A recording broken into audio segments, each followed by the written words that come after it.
ओम नमो भगवते वासुदेवाय।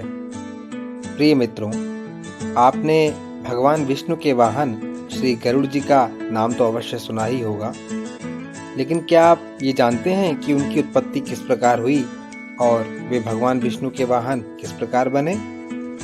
अगर नहीं तो आइए इस कथा के माध्यम से जानते हैं। सत्ययुग की बात है। दक्ष प्रजापति की दो कन्याएं थीं, कद्रु और विनता। उनका विवाह कश्यप ऋषि से हुआ था। एक बार कश्यप अपनी धर्म पत्नियों से प्रसन्न होकर बोले, तुम्हारी जो इच्छा हो वर मांग लो। कद्रु ने कहा, 1000 समान तेजस्वी नाग मेरे पुत्र हों। विनता बोली, तेज शरीर और बल विक्रम में कद्रु के पुत्रों से श्रेष्ठ केवल 2 ही पुत्र मुझे प्राप्त हों। कश्यप जी ने एवमस्तु कहा। दोनों प्रसन्न हो गईं। सावधानी से गर्भ रक्षा करने की आज्ञा देकर कश्यप जी वन में चले गए। समय आने पर कद्रु ने 1000 और विनता ने 2 अंडे दिए। दासियों ने प्रसन्न होकर गर्म बर्तनों में उन्हें रख दिया। 500 वर्ष पूरे होने पर कद्रु के तो 1000 पुत्र निकल आए, परंतु विनता के 2 बच्चे नहीं निकले। विनता ने अपने हाथों एक अंडा फोड़ डाला। उस अंडे का शिशु आधे शरीर से तो पुष्ट हो गया था, परंतु उसका नीचे का आधा शरीर अभी कच्चा था। नवजात शिशु ने क्रोधित होकर अपनी माता को शाप दिया, माँ, तूने लोभवश मेरे अधूरे शरीर को ही निकाल लिया है, इसलिए तू अपनी उसी सौत की 500 वर्ष तक दासी रहेगी जिससे डाह करती है। यदि मेरी तरह तूने दूसरे अंडे को भी फोड़कर उसके बालक को अंगहीन या विकृतांग न किया तो वही तुझे इस शाप से मुक्त करेगा। यदि तेरी ऐसी इच्छा है कि मेरा दूसरा बालक बलवान हो तो धैर्य के साथ 500 वर्ष तक और प्रतीक्षा कर। इस प्रकार शाप देकर वह बालक आकाश में उड़ गया और सूर्य का सारथी बना। प्रातःकालीन लालिमा उसी की झलक है। उस बालक का नाम अरुण हुआ। एक बार कद्रु और विनता दोनों बहनें एक साथ ही घूम रही थीं कि उन्हें पास ही उच्चैःश्रवा नाम का घोड़ा दिखाई दिया। यह अश्वरत्न अमृत मंथन के समय उत्पन्न हुआ था और समस्त अश्वों में श्रेष्ठ, बलवान, विजयी, सुंदर, अजर, दिव्य एवं सब शुभ लक्षणों से युक्त था। उसे देखकर वे दोनों आपस में उसका वर्णन करने लगीं। कद्रु ने विनता से कहा, बहन, जल्दी से बताओ तो यह घोड़ा किस रंग का है? विनता ने कहा, बहन, यह अश्वराज श्वेत वर्ण का है। तुम इसे किस रंग का समझती हो? कद्रु ने कहा, अवश्य ही इस घोड़े का रंग सफेद है, परंतु पूंछ काली है। आओ हम दोनों इस विषय में बाजी लगाएं। यदि तुम्हारी बात ठीक हो तो मैं तुम्हारी दासी रहूं और मेरी बात ठीक हो तो तुम मेरी दासी रहना। इस प्रकार दोनों बहनें आपस में बाजी लगाकर और दूसरे दिन घोड़ा देखने का निश्चय करके घर चली गईं। कद्रु ने विनता को धोखा देने के विचार से अपने 1000 पुत्रों को यह आज्ञा दी कि पुत्रों, तुम लोग शीघ्र ही काले बाल बनकर उच्चैःश्रवा की पूंछ को ढक लो, जिससे मुझे दासी न बनना पड़े। जिन सर्पों ने उसकी आज्ञा न मानी उन्हें उसने शाप दिया, जाओ, तुम लोगों को अग्नि जन्मेजय के सर्प यज्ञ में जलाकर भस्म कर देगा। यह दैव संयोग की बात है कि कद्रु ने अपने पुत्रों को ही ऐसा शाप दे दिया। यह बात सुनकर ब्रह्मा जी और समस्त देवताओं ने उसका अनुमोदन किया। उन दिनों पराक्रमी और विषैले सर्प बहुत प्रबल हो गए थे। वे दूसरों को बड़ी पीड़ा पहुंचाते थे। प्रजा के हित की दृष्टि से यह उचित ही हुआ। जो लोग दूसरे जीवों का अहित करते हैं उन्हें विधाता की ओर से ही प्राणांत दंड मिल जाता है। ऐसा कहकर ब्रह्मा जी ने भी कद्रु की प्रशंसा की। कद्रु और विनता ने आपस में दासी बनने की बाजी लगाकर बड़े रोष और आवेश में वह रात बिताई। दूसरे दिन प्रातःकाल होते ही निकट से घोड़े को देखने के लिए दोनों चल पड़ी। सर्पों ने परस्पर विचार करके यह निश्चय किया कि हमें माता की आज्ञा का पालन करना चाहिए। यदि उसका मनोरथ पूरा न होगा तो वह प्रेम भाव छोड़कर रोष पूर्वक हमें जला देगी। यदि इच्छा पूरी हो जाएगी तो प्रसन्न होकर हमें अपने शाप से मुक्त कर देगी। इसलिए चलो हम लोग घोड़े की पूंछ को काली कर दें। ऐसा निश्चय करके वे उच्चैःश्रवा की पूंछ से बाल बनकर लिपट गए, जिससे वह काली जान पड़ने लगी। इधर कद्रु और विनता बाजी लगाकर आकाश मार्ग से समुद्र को देखते देखते दूसरे पार जाने लगी। दोनों ही घोड़े के पास पहुंचकर नीचे उतर पड़ी। उन्होंने देखा कि घोड़े का सारा शरीर तो चंद्रमा की किरणों के समान उज्जवल है, परंतु पूंछ काली है। यह देखकर विंता उदास हो गई। कद्रू ने उसे अपनी दासी बना लिया। समय पूरा होने पर महातेजस्वी गरुड़ माता की सहायता के बिना ही अंडा फोड़कर उससे बाहर निकल आए। उनके तेज से दिशाएं प्रकाशित हो गईं। उनकी शक्ति, गति, दीप्ति और वृद्धि विलक्षण थी। नेत्र बिजली के समान पीले और शरीर अग्नि के समान तेजस्वी था। वे जन्मते ही आकाश में बहुत ऊपर उड़ गए। उस समय वे ऐसे जान पड़ते थे मानो दूसरे बड़वानल ही हों। देवताओं ने समझा अग्निदेव ही इस रूप में बढ़ रहे हैं। उन्होंने विश्वरूप अग्नि की शरण में जाकर प्रणाम पूर्वक कहा, अग्निदेव, आप अपना शरीर मत बढ़ाइए। क्या आप हमें भस्म कर डालना चाहते हैं? देखिए देखिए, आपकी यह तेजोमय मूर्ति हमारी ओर बढ़ती आ रही है। अग्नि ने कहा, देवगण, यह मेरी मूर्ति नहीं है। ये विनिता नंदन परम तेजस्वी पक्षीराज गरुड़ हैं। इन्हीं को देखकर आप लोगों को भ्रम हुआ है। ये नागों के नाशक, देवताओं के हितैषी और असुरों के शत्रु हैं। आप इनसे भयभीत न हो, मेरे साथ चलकर इनसे मिल लें। तब अग्नि के साथ जाकर देवताओं और ऋषियों ने गरुड़ की स्तुति की। देवताओं और ऋषियों की स्तुति सुनकर गरुड़ जी ने कहा, मेरे भयंकर शरीर को देखकर जो लोग घबरा गए थे वे अब भयभीत न हो। मैं अपने शरीर को छोटा और तेज को कम कर लेता हूँ। सब लोग प्रसन्नता पूर्वक लौट गए। एक दिन विनीत विनता अपने पुत्र के साथ बैठी हुई थी। कद्रू ने उसे बुलाकर कहा, मुझे समुद्र के भीतर नागों का एक दर्शनीय स्थान देखना है, वहाँ तू मुझे ले चल। अब विनता ने कद्रू को और गरुड़ जी ने माता की आज्ञा से सर्पों को अपने कंधों पर बैठा लिया और उनके अभीष्ट स्थान को चले। गरुड़ जी बहुत ऊपर सूर्य के निकट से चल रहे थे। तीक्ष्ण गर्मी के कारण सर्प बेहोश हो गए। कद्रू ने इंद्र की प्रार्थना करके सारे आकाश को मेघमंडल से आच्छादित करा दिया। वर्षा हुई, सब सर्प सुखी हो गए। उन्होंने अभीष्ट स्थान पर पहुंचकर लवण सागर, मनोहर वन आदि देखा।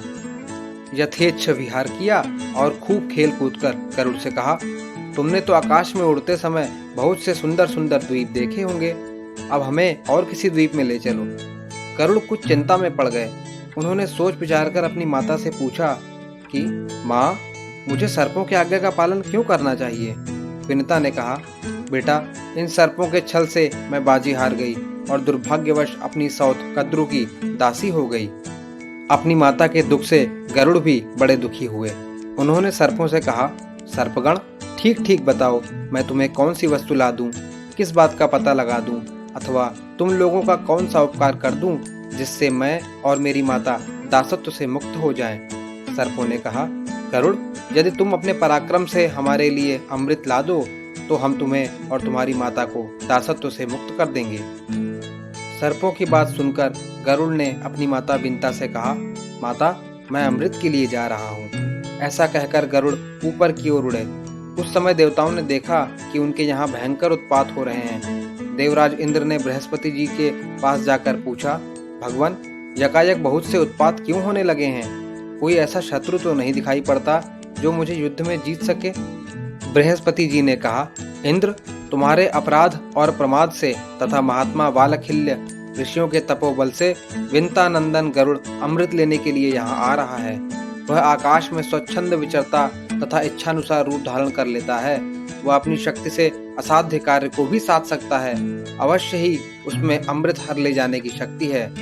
बृहस्पति जी की बात सुनकर इंद्र ने अमृत के रक्षकों को सावधान करके कहा कि देखो, परम पराक्रमी पक्षीराज गरुड़ यहाँ से अमृत ले जाने के लिए आ रहा है। सचेत रहो, यह बलपूर्वक अमृत न ले जाने पाए। सभी देवता और स्वयं इंद्र भी अमृत को घेरकर उसकी रक्षा के लिए डट गए। गरुड़ ने वहां पहुंचते ही पंखों की हवा से इतनी धूल उड़ाई कि देवता अंधे से हो गए। वे धूल से ढककर मूढ़ से बन गए। सभी रक्षक आंखें खराब होने से डर गए। वे एक क्षण तक गरुड़ को देख भी नहीं सके। सारा स्वर्ग क्षुब्ध हो गया। चोंच और डैनों की चोट से देवताओं के शरीर जर्जरित हो गए। इंद्र ने वायु को आज्ञा दी कि तुम यह धूल का पर्दा फाड़ दो, यह तुम्हारा कर्तव्य है। वायु ने वैसा ही किया। चारों ओर उजाला हो गया। देवता उन पर प्रहार करने लगे। गरुड़ ने उड़ते उड़ते ही गरजकर उनके प्रहार सह लिए और आकाश में उनसे भी ऊंचे पहुंच गए। देवताओं के शस्त्रास्त्रों के प्रहार से गरुड़ तनिक भी विचलित नहीं हुए। उन्होंने उनके आक्रमण को विफल कर दिया। गरुड़ के पंखों और चोंचों की चोट से देवताओं की चमड़ी उधड़ गई। शरीर खून से लथपथ हो गया। वे घबराकर स्वयं ही तितर-बितर हो गए। इसके बाद गरुड़ आगे बढ़े। उन्होंने देखा कि अमृत के चारों ओर आग की लाल-लाल लपटें उठ रही हैं। अब गरुड़ ने अपने शरीर में 8100 मुंह बनाए तथा बहुत सी नदियों का जल पीकर उसे धधकती हुई आग पर उड़ेल दिया। अग्नि शांत होने पर छोटा सा शरीर धारण करके वे और आगे बढ़े। सूर्य की किरणों के समान उज्जवल और सुनहला शरीर धारण करके गरुड़ ने बड़े वेग से अमृत के स्थान में प्रवेश किया। उन्होंने वहां देखा कि अमृत के पास एक लोहे का चक्र निरंतर घूम रहा है। उसकी धार तीखी है, उसमें सहस्रों अस्त्र लगे हुए हैं। वह भयंकर चक्र सूर्य और अग्नि के समान जान पड़ता है। उसका काम ही था अमृत की रक्षा। गरुड़ जी चक्र के भीतर घुसने का मार्ग देखते रहे। एक क्षण में ही उन्होंने अपने शरीर को संकुचित किया और चक्र के आरों के बीच होकर भीतर घुस गए। अब उन्होंने देखा कि अमृत की रक्षा के लिए 2 भयंकर सर्प नियुक्त हैं। उनकी लपलपाती जीभें, चमकती आंखें और अग्नि की सी शरीर कांति थी। उनकी दृष्टि से ही विष का संचार होता था। गरुड़ जी ने धूल झोंककर उनकी आंखें बंद कर दी। चोंचों और पंजों से मार मार कर उन्हें कुचल दिया। चक्र को तोड़ डाला और बड़े वेग से अमृत पात्र लेकर वहां से उड़ चले। उन्होंने स्वयं अमृत नहीं पिया, बस आकाश में उड़कर सर्पों के पास चल दिए। आकाश में उन्हें विष्णु भगवान के दर्शन हुए। गरुड़ के मन में अमृत पीने का लोभ नहीं है, यह जानकर अविनाशी भगवान उन पर बहुत प्रसन्न हुए और बोले, गरुड़, मैं तुम्हें वर देना चाहता हूँ, मनचाही वस्तु मांग लो। गरुड़ ने कहा, भगवान, एक तो आप मुझे अपनी ध्वजा में रखिए, दूसरे मैं अमृत पिए बिना ही अजर अमर हो जाऊं। भगवान ने कहा, तथास्तु। गरुड़ ने कहा, मैं भी आपको वर देना चाहता हूँ, मुझसे कुछ मांग लीजिए। भगवान ने कहा, तुम मेरे वाहन बन जाओ। गरुड़ ने ऐसा ही होगा कहकर उनकी अनुमति से अमृत लेकर यात्रा की। इस प्रकार गरुड़ भगवान विष्णु के वाहन बन गए। अब तक इंद्र की आंखें खुल चुकी थीं। उन्होंने गरुड़ को अमृत ले जाते देख क्रोध से भरकर वज्र चलाया। गरुड़ ने वज्राहत होकर भी हंसते हुए कोमल वाणी से कहा, इंद्र, जिनकी हड्डी से यह वज्र बना है, उनके सम्मान के लिए मैं अपना एक पंख छोड़ देता हूँ। तुम उसका भी अंत नहीं पा सकोगे। वज्राघात से मुझे तनिक भी पीड़ा नहीं हुई है। गरुड़ ने अपना एक पंख गिरा दिया, जिसे देखकर लोगों को बड़ा आनंद हुआ। सबने कहा, जिसका यह पंख है उस पक्षी का नाम सुपर्ण हो। इंद्र ने चकित होकर मन ही मन कहा, धन्य है यह पराक्रमी पक्षी। उन्होंने कहा, पक्षीराज, मैं जानना चाहता हूँ कि तुम में कितना बल है, साथ ही तुम्हारी मित्रता भी चाहता हूँ। गरुड़ ने कहा, देवराज, आपके इच्छानुसार हमारी मित्रता रहे। बल के संबंध में क्या बताऊं? अपने मुंह से अपने गुणों का बखान, बल की प्रशंसा सत्पुरुषों की दृष्टि में अच्छी नहीं है। आप मुझे मित्र मानकर पूछ रहे हैं तो मैं मित्र के समान ही बतलाता हूँ कि पर्वत, वन, समुद्र और जल सहित सारी पृथ्वी को तथा इसके ऊपर रहने वाले आप लोगों को अपने एक पंख पर उठाकर मैं बिना परिश्रम उड़ सकता हूँ। इंद्र ने कहा, आपकी बात 16 आने सत्य है। आप अब मेरी घनिष्ठ मित्रता स्वीकार कीजिए। यदि आपको अमृत की आवश्यकता न हो तो मुझे दे दीजिए। आप यह ले जाकर जिन्हें देंगे वे हमें बहुत दुख देंगे। गरुड़ जी ने कहा, देवराज, अमृत को ले जाने का एक कारण है। मैं इसे किसी को पिलाना नहीं चाहता हूँ। मैं इसे जहाँ रखूँ वहाँ से आप उठा लाइए। इंद्र ने संतुष्ट होकर कहा, गरुड़, मुझसे मुंह मांगा वर ले लो। गरुड़ को सर्पों की दुष्टता और उनके छल के कारण होने वाले माता के दुख का स्मरण हो आया। उन्होंने वर मांगा, ये बलवान सर्प ही मेरे भोजन की सामग्री हों। देवराज इंद्र ने कहा, तथास्तु। इंद्र से विदा होकर गरुड़ सर्पों के स्थान पर आए। वहीं उनकी माता भी थीं। उन्होंने प्रसन्नता प्रकट करते हुए सर्पों से कहा, यह लो, मैं अमृत ले आया, परंतु पीने में जल्दी मत करो। मैं इसे कुशों पर रख देता हूँ। स्नान करके पवित्र हो लो, फिर इसे पीना। अब तुम लोगों के कथनानुसार मेरी माता दासीपन से छूट गई, क्योंकि मैंने तुम्हारी बात पूरी कर दी है। सर्पों ने स्वीकार कर लिया। जब सर्पगण प्रसन्नता से भरकर स्नान करने के लिए गए, तब इंद्र अमृत कलश उठाकर स्वर्ग में ले आए। मंगल कृत्यों से लौटकर सर्पों ने देखा तो अमृत उस स्थान पर नहीं था। उन्होंने समझ लिया कि हमने विंता को दासी बनाने के लिए जो कपट किया था उसी का यह फल है। फिर यह समझकर कि यहाँ अमृत रखा गया था, इसलिए संभव है कि उसमें उसका कुछ अंश लगा हो। सर्पों ने कुशों को चाटना शुरू किया। ऐसा करते ही उनकी जीभ के दो दो टुकड़े हो गए। अमृत का स्पर्श होने से कुश पवित्र माना जाने लगा। अब गरुड़ कृतकृत्य होकर आनंद से अपनी माता के साथ रहने लगे। वे पक्षी राज हुए। उनकी कीर्ति चारों ओर फैल गई और माता सुखी हो गईं। तो प्रिय दर्शकों, यह थी गरुड़ जी की उत्पत्ति की और उनके विष्णु वाहन बनने की कथा। इसी प्रकार की और भी कथाओं का आनंद लेने के लिए कृपया इस चैनल को सब्सक्राइब अवश्य करें। धन्यवाद। जय जय श्री राधा कृष्ण।